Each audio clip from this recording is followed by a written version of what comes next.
નમસ્કાર. હું આમ આદમી પાર્ટીમાંથી મનોજ સોરઠિયા. આજકાલ આખા દેશમાં એક મુદ્દો સૌથી વધારે ચર્ચાનો વિષય બન્યો છે.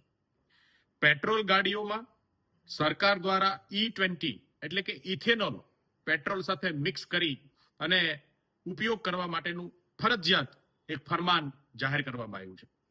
જે પેટ્રોલ ગાડીઓમાં E20 નાખવામાં આવે છે અને E20 નો ઉપયોગ જે ગાડીમાં કરવામાં આવે છે, એ ગાડીઓમાં એન્જિનમાં, ફિલ્ટરમાં ખૂબ મોટી ખામીઓ અને એની એવરેજ ઓછી થવાના અનેક બનાવો આજે દેશની સામે આવ્યા છે. નોર્મલી કંપનીઓ દ્વારા જે ગાડીઓ બનાવવામાં આવી છે, એ ગાડીઓ પણ પ્યોર પેટ્રોલ માટેની ગાડીઓ છે. E20 માટેની એ ગાડીઓ નથી. અને એટલે જ લોકોને આજે કરોડો રૂપિયાનું નુકસાન થઈ રહ્યું છે. માઇલેજમાં ઇથેનોલના જે મિશ્રિત પેટ્રોલ છે એના ભાવ પણ એટલા ને એટલા છે, માઇલેજ ઓછા થયા છે. સાથે સાથે ગાડીઓની અંદર પણ ખરાબી આજે આખા દેશની અંદર લગભગ લોકોને આ પરિસ્થિતિનો સામનો કરવો પડે છે. લોકો માંગણી કરે છે કે E20 બંધ કરવામાં આવે, યા તો પછી જે નવી ગાડીઓ આવે છે એમાં માત્ર E20 વાળા એન્જિનો વાળી ગાડીઓમાં જ માત્ર E20 નો ઉપયોગ કરવામાં આવે. લોકોને ઓપ્શન દેવામાં આવે કે E20 જે છે એ ફરજિયાત નથી, જેમને નખાવું હોય તે નખાઈ શકે. પણ આજે દેશના લોકોની માંગણીઓની સામે પણ સરકાર ઝૂકવા કે કંઈ બોલવા તૈયાર નથી. કેટલાક લોકો આ E20 ને જસ્ટિફાય કરવાના પૂરેપૂરા સરકારના સમર્થનમાં હોય એવું દેખાય છે. પણ સમગ્ર દેશ આજે આ પરિસ્થિતિનો સામનો કરી રહ્યો છે. એક નેતાની, એક પાર્ટીની જો હુકમીની, એની પોતાના ઇથેનોલ પ્લાન્ટ અને કંપનીઓના ફાયદા માટે જબરજસ્તી આ દેશ ઉપર આ E20 થોપી બેસાડવામાં આવ્યું છે. એવા સમયમાં માન્ય અરવિંદ કેજરીવાલજી દ્વારા દેશના લોકોને આહવાન કરવામાં આવ્યું છે કે આવો આપણે સાથે મળી એક સિગ્નેચર કેમ્પેન ચલાવીએ, લોકો એક સરકાર પાસે માંગણી કરે. જો લોકોની તાકાત અને લોકોની માંગણીઓની સામે સરકાર ન ઝૂકે તો આ સરકાર પાસે બીજી આશા રાખી શકાય નહીં. તો એક સિગ્નેચર કેમ્પેનની શરૂઆત કરવામાં આવી છે. મેં પણ એ પિટિશન સાઇન કરી છે.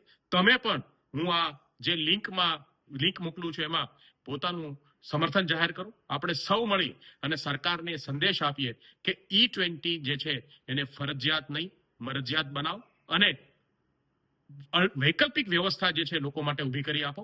દેશ આપની સાથે છે, પણ લોકોના નુકસાનના ભોગે મોટી કંપનીઓને ફાયદા કરવાના આશયથી આ કામ ના કરવામાં આવે એવી માંગણી કરીએ. આભાર. નમસ્કાર મિત્રો. આપણે આખી જિંદગી મહેનત કરીએ, પરસેવો પાડીએ, કરકસર કરીએ, બે પૈસા બચાવીએ અને એ પૈસાથી આપણે જીવનમાં એક વખત આપણું સપનું પૂરું કરવા 4 વ્હીલર લઈએ, મોટી કાર. એ વખતે આપણને વિકલ્પ મળે છે કે ડીઝલ વાળી કાર લેવી, કે ઇલેક્ટ્રિક કાર લેવી, કે પેટ્રોલ વાળી લેવી, કે પછી પેટ્રોલ અને ઇલેક્ટ્રિક બંને મિક્સ આવતી હોય એવી લેવી. પણ આપણે એક વખત પેટ્રોલ કાર લીધા પછી એ કારમાં ઇથેનોલ વાળું પેટ્રોલ નખાવવું કે શુદ્ધ પેટ્રોલ નખાવવું એ ઓપ્શન કેમ નથી મળતો? મારી ગાડી છે તો મરજી પણ મારી હોય કે હું મારી ગાડીમાં કયું પેટ્રોલ નખાવીશ. રિલાયન્સના પંપથી નખાવીશ, નયારાથી નખાવીશ, HP થી નખાવીશ, કયા પેટ્રોલ પંપેથી કયું પેટ્રોલ નખાવીશ એ ચોઈસ હોવી જોઈએ. અને હમણાં સુધી હતી જ.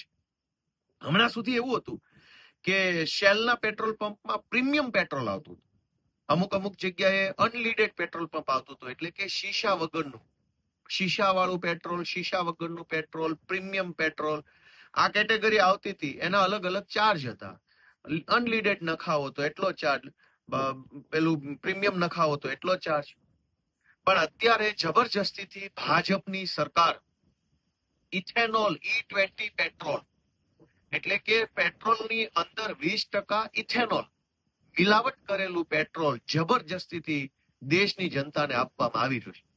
આના કારણે 2-3 નુકસાન થાય છે. એક કે જ્યારે પેટ્રોલ જ 100% પેટ્રોલ નથી, એની અંદર 20% ઇથેનોલની મિલાવટ છે, તો પછી પેટ્રોલનો 100% પેટ્રોલનો હોય એવો ભાવ કેમ? 20% મિલાવટ છે તો ભાવ પણ 20% ઓછો હોવો જોઈએ કે E20 પેટ્રોલનો ભાવ 70 રૂપિયા, શુદ્ધ પેટ્રોલનો ભાવ 90 રૂપિયા. આ તો મિલાવટ 20%, ભાવ 100%. તો જનતાને અહીંયા એક લૂંટનો સામનો કરવો પડે છે. બીજું કે આપણી ગાડીઓ જે બની છે એ ગાડી E20 કમ્પિટેબલ એટલે કે E20 પેટ્રોલને એ ગાડી ચલાવી શકે, એના એન્જિન, એના સ્પેર પાર્ટ્સ બધા જે આવતા હોય એ એના માટે નથી બનેલા. તો પછી આપણી ગાડીમાં જબરજસ્તીથી E20 પેટ્રોલ નખાવવાની ફરજ કેમ સરકાર પાડે છે? તો આખી જિંદગી મહેનત કરીને, મજૂરી કરીને, કરકસર કરીને, કેટલાય આખા ઘરમાં હોય એટલા લોકોએ પૈસા બચાવીને જીવનમાં એક વખત ફોર વ્હીલર લીધી હોય, એ ફોર વ્હીલરને ભાજપની સરકાર દાદાગીરી કરી, ગુંડાગીર્દી કરી, જબરજસ્તીથી E20 પેટ્રોલ, ઇથેનોલ મિશ્રિત પેટ્રોલ ભરાવડાવે અને આપણને ઓપ્શન ન આપે. એની સામે દેશમાં એકમાત્ર વ્યક્તિ અરવિંદ કેજરીવાલ લડાઈ લડી રહ્યા છે. અરવિંદ કેજરીવાલ અત્યારે E20 ની દાદાગીરી સામે લડે છે અને એમની માંગણી છે કે પેટ્રોલ પંપ ઉપર 2 પાઇપ હોવી જોઈએ. જે વ્યક્તિએ E20 પેટ્રોલ પુરાવવું હોય તો E20 ભરાવે, જેને શુદ્ધ 100% પેટ્રોલ ભરાવવું હોય એ 100% પેટ્રોલ ભરાવે. આ ઓપ્શન દેશની જનતાને મળવો જોઈએ.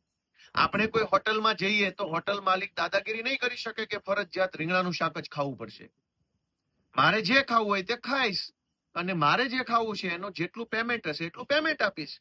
જેને પેટ્રોલ ભરાવવું છે એ 100% પેટ્રોલ ભરાવશે, એનું પેમેન્ટ આપશે. E20 વાળો E20 ભરાવશે, એનું પેમેન્ટ આપશે.